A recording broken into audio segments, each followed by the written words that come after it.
Hey, what's going on, everybody? Welcome to Florida YGO Pro Movement, and we have Mr. Tarrago. Nick Tarrago. How'd you place at this regional event? I placed 5th. I went X1-1 in 9 rounds, 427 players. Nice. So, what deck did you play at this event? Dragunity. And Dragunity Rulers. Dragunity Rulers. Why did you pick this deck? I think it's the best deck hands down. I went into the event with like little to no practice, but I knew the power of it, so I went ahead and played it. And I went from scrubbing like a local tournament with 3 rounds. I went 1-2 to just topping this regional. I learned the deck really fast, and it's really powerful. That's good. So let's go right into the deck profile right now. See what you play. So 3 ducks, as always. 2 flanks. The 1 Mistleton and the 1 Redham. Okay. For the Dragon Rulers, we have 3 Tempest, of course, the 3 Redux, and the 3 Blaster. So basically pretty standard monster line of 16s. Alright. Typical 16. For the spells, I actually chose to play 2 Mysticals. I thought I was going to see a lot of Emptiness in the event, so I decided, I'm actually not playing Emptiness in this build, not even citing it. I decided to play 2 Mysticals because I figured like everybody was going to be playing Emptiness in their main deck, so I never wanted to lose like a game 1 or something to kind of a solitaire Vanity's Emptiness. So, and the Mysticals came in really well this weekend. So I'm really happy that I picked 2 Mysticals. So basically they flip up Vanity's Emptiness, one-shot summon the Phalanx, and it was like, alright, cool, MST, yeah. And then hit the back row, clear their board up, and swing for 19 damage, and next turn if they can't clear your board, you're good. Although Phalanx is once per turn, so usually I activate it and they chain Emptiness. So next turn, Most of the time I let it resolve Mystical and then play a Dragon Ruler and like set a defensive back row, and then next turn just do it. So 2 Mysticals, the 1 Book of Moon, the 1 Gold Star, 2 Upstarts. We couldn't quite fit the 3rd Upstart in. 2 Upstarts worked really well, and I was playing a defensive trap over the 3rd Upstart, which I thought also worked really well. And we'll get to that in a second. 1 Cards of Consonance. Now, why 1 Cards of Consonance? A lot of players are playing like 2 Phalanx, double Cards of Consonance, or even 3 Cards of Consonance because they either take in a Flame Veil Guard or Corseska. But why the 1 for you? Well, my friend came up with this idea, and it's just that when you're playing 1 Cards of Consonance, it's never dead. You can go through both flanks and not see both of your cards, and then draw a Cards of Consonance, and then that's completely dead, because I don't play Flame Veil Guard. So 1 Cards of Consonance, it's just never dead, and I was pretty happy with it. I mean, the deck flowed really well, and I happened to draw it a lot. Yeah, that sounds good. The typical 3 swords. Usually I'd open like a bunch of back row and my 5th card would be a sword, and I'd just be like so disappointed. And then my 6th card would always be an elemental dragon and do all the things to 1 terraforming, and of course 3 ravine. Okay. Onto the traps. The 3 reckless greed. I opened 3 reckless greed in like 1 defensive back row a lot of times over the weekend, and I'd start off with Stardust and just be 4 back row and they think I opened the nuts, which I did, and then next turn I just flip all these over and win that turn. I played 1 Bottomless. This was the card that I elected to play over the 3rd Upstart. I played 1 Bottomless because I thought I was going to be playing a lot of mirrors, and if you Bottomless a Ducks, they don't have that additional win to work with in the graveyard for Tempest, but Bottomlessing a Ducks in the mirror matches, I think it's pretty crucial. And just Bottomless overall, everything's 1500 or more, like Archfiend, Infernity Archfiend, all the Dragon Rulers, Dragosac. I got a lot of people, like a lot of big guys were made against me, and I just Bottomlessed them, and so it worked really well. Played the 1 Compulse, 1 Raigeki Break. I really like Raigeki Break, but we don't really have like the hand advantage that we need to play Raigeki Break in multiples. But it's good. It's a 3rd MST, it's spot removal. The 1 Solemn Warning. I like Solemn Warning. I always kept it in game 2, despite that this is a going first card, just to hit my opponent's return, if possible. So I always kept Warning in game 2 when I was playing against dragons. 2 Wabaku, and of course, the Game Stealer. The return. Now, let's first off start about the Raigeki Break. Why did you play Raigeki Break over Wing Blast?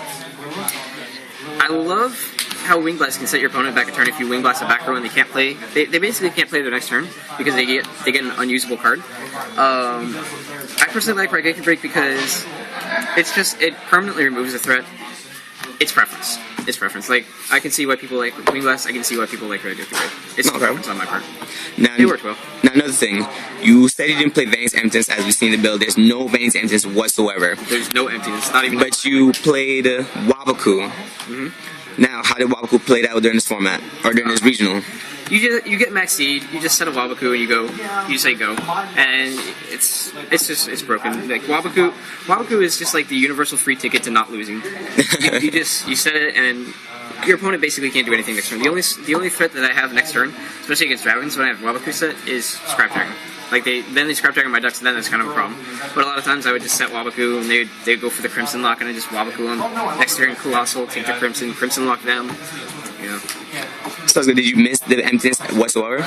I didn't miss emptiness. It worked so well without it. Incredibly. Like I didn't have like anything game 1, like maxis or anything. Not even game 2. Let's see. But it just like the whole build worked fantastic. Now, out of 9 rounds, what were your matchups through the whole entire tournament? Round 1, I played Dark Worlds. I lost game 1. Round 2, I played this Tiki Trapper deck, Tiki Trap deck, and it has this endless loop where it gets one Tiki Trap on the board and then another one, and they just replace themselves, and I could never go over it. So I lost game 1 of that. But game 2 and 3, I just had to agree. I think my round 3 and 4 were just solid, like tier 2 decks that I just 2-0'd or something. Round 5, I played Spellbooks, and I swiftly 2-0'd them. Game 1, I returned him. Game 2, I second turn eradicated him, and that was a wrap. Round 6, I 2-0'd Ophion. All I saw on my side deck were the Decrees against Ophion, and then I rolled the Creedum on his end phase, played Mystical, returned, rolled the Creedum again. Oh, wow. Round 7, I played against Sam Jones, and I got 2-0'd on the feature match with everybody around me. he had returned game 1 and 2, so I mean, he had it. Return you can't do nothing against unless you have somewhere to stop it, but damn. So I just kind of lost to that, and then, that was round 7. I missed a round somewhere, but on my final round, I drew with my opponent, and here's what happened. So I win game 2 with return really swiftly.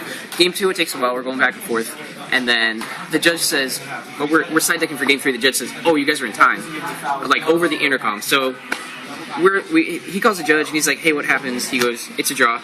We sign the match lists, we start to get up, and then the judge goes, oh, our fault. You have 9 minutes in the round remaining. And I was like, wow. So we drew, but I ended up getting 5th place, so it was okay. I mean, game 3 could have gone either way. Okay. So let's go into the side deck of what you played. Side deck was 1 Swift, played against only dragons. 2 Fencing Fire Ferrets for Ophion. 2 DD Crows for both dragons and Dragunity. In retrospect, I'd really take these out and replace these with Maxis. A lot of times against dragons, game 2, I found myself wanting a more proactive card than DD Crow. And a lot of the times, like, my opponent summoned from their hand rather than the graveyard. So DD Crow was actually subpar against dragons, game 2. Game 3 was excellent. Game 3, it would sort of secure my opponent's resources into nothing. But, like, game 2, like against Sam Jones, I DD Crow'd his thing, and then he, like, returned everything. And so... That just hurts. Yeah. So I would much rather take these out for Maxis. Like, not having Maxis really worked, especially in game 3. Like, I didn't ever feel the need for them, while I am kind of wide open without having Maxi. Like, the defensive traps and Wabaku just kind of, it secures you. But those you need setups though, but at least when they go first, you have a Maxi to hold them back a little bit. But yeah, for game 2, I think the Maxi is necessary, because I found, like, a lot of my game 2s against dragons, I just opened subpar. And, it's just, there was nothing I could do about it. I went to game 3 against all of them, and I beat all of them except Sam Jones. So. Yeah. And the guy I drew with. It happens. XYZ Encore, of course, for Ophion. I didn't see it the entire weekend. Actually, I did. I drew it after the same turn that I returned a guy for game, so I never even used it. And the Ophion guy, he didn't open Ophion game 1 or 2. So it works a lot better in your favor. Yeah. Against Spellbooks, I didn't see this card either. And 2 anti-spell fairies. So I don't know how well it would have done. I've never sided this card before. I just picked up Dragunity, so this was of course part of the side deck. But I did see the one Almighty Eradicator, which he started putting a thing under his deck in standby phase. I was like, oh, you're using Tower? Spells. Nah. And he loses. Here's the one card that has a lot of hype, Mystical Ref Panel. I cited 2 of them. I only saw them game 2, and they were really cool, but the only times I really saw them was when I was already down an advantage, and I was already in a losing position, and Ref Panel didn't help me recover it. I think that's particularly because I never drew into a Max C with them. So I think it's pretty much a blowout if you Mystical Ref Panel and then have a Max C, but it never happened, and I never saw it game 3, so I can't really test like the validity of how Ref Panel is doing. Then of course my 3 Decrees. That's just hit them all the back rows. Yeah. Stop them all. Roll Decree is one of the few cards that I like to side as a 3-0. Like, I always want to see my Decrees and just shut down like all these back row heavy decks. A lot of people side 2 Decrees, but like I just want to shut up. I just want to see my Decrees as fast as possible. Like, against Tiki Guy, I was able to draw it, set it. to Korea, and he lost both games.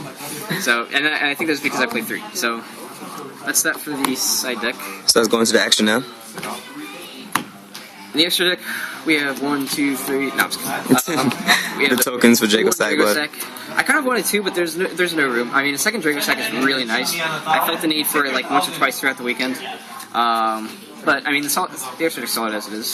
The one big eye, the one Gaia Drake for the combo with a Tom. So 1 Tom. These are my XYZs. It's a fairly standard extra deck.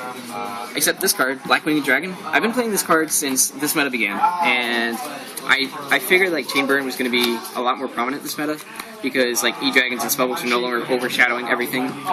So I never saw Chain Burn over the weekend, but if I did, I was prepared. I could just make it turn 1 or something.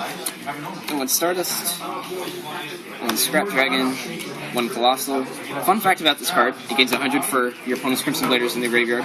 So this guy game 2 against me, or game 1, he goes Colossal. I have double Crimson. I have one of his Crimsons because I was going for a Crimson Lock through a Dragunity break. So I big-eyed his Crimson.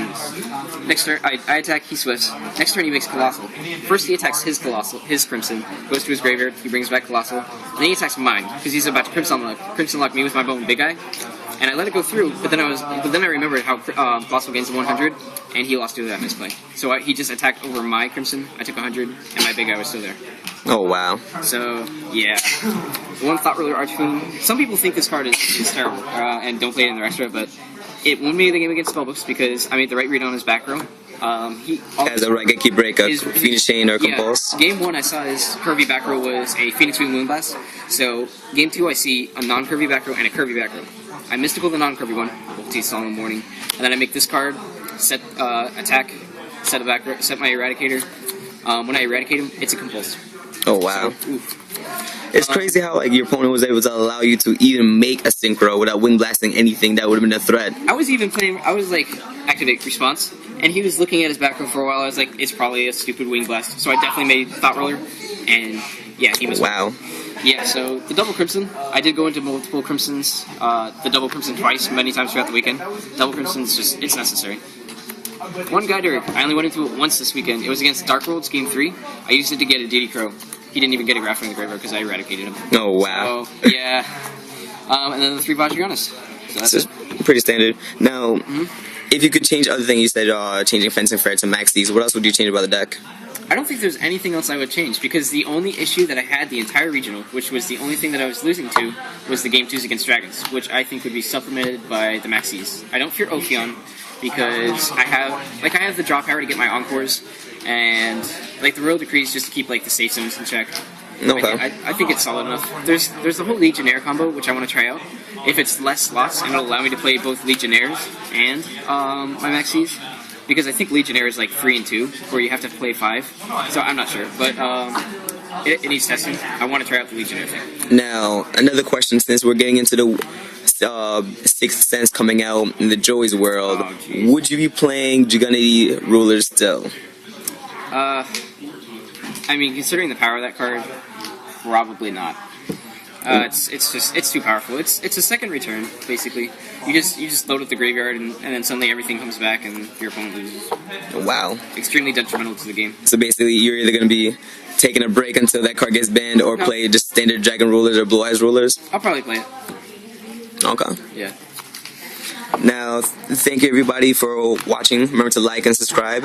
And we'll be making another announcement soon on our very first up-and-coming major tournament down here in South Florida. So thank you again.